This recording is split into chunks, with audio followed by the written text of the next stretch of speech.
I'm Boomer Esiason for SI.com, and after Week 11, here are my top 5 teams of the NFL season. Now, you NFL fans out there realize that this is a fluid situation and things change on a weekly basis for different reasons. So here we go. Number 5, the Denver Broncos. Yesterday, upset on the road at St. Louis, but really, is it an upset? If you take a look closely at what ails the Denver Broncos, it's pretty simple to say. They're having trouble running the football and they're having trouble protecting for Peyton Manning, who got beat up pretty good yesterday at the hands of the St. Louis defense. Now, Julius Thomas and Emmanuel Sanders, question marks going forward.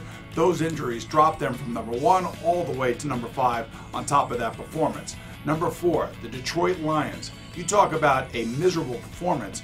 You don't have to look any further than the Detroit offense, especially with Calvin Johnson now finally back.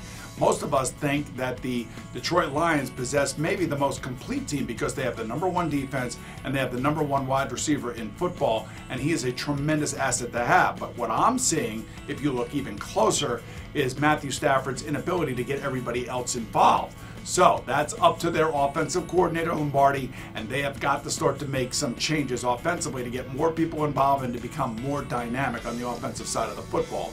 Number 3, Kansas City. This is a rough and tumble team, folks. You're not going to get great statistics from Alex Smith, but what you're going to get is a great defensive performance, one of the best defensive coordinators in all football, Bob Sutton, and they have one of the best pass rushers in football. And then you have Jamal Charles and Niles Davis. Nobody's running the football more effectively than they are these days. That's why they are number 3 right now. You try to go into Arrowhead Stadium and beat that team. Ask Tom Brady how that went about 6 weeks ago.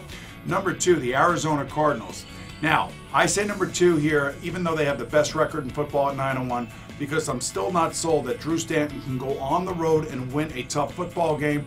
4 of their final 6 games are away from their home stadium, so we will find out pretty quickly about Drew Stanton. The thing that I really worry about is the 2 interceptions he threw against the Detroit Lions. There could have been a couple more, but if he stays away from the interceptions, they're good enough to continue this run to the number 1 seed in the NFC. And now, after much thinking, I give the number 1 spot to the New England Patriots. Their performance against the Indianapolis Colts was something to behold.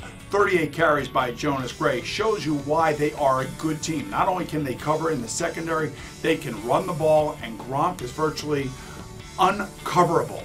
So they have all the attributes: a Hall of Fame coach, a Hall of Fame quarterback, a running game, great coverage in the defense, and basically an uncoverable tight end, which means they're my number 1 team after Week 11 in the NFL season.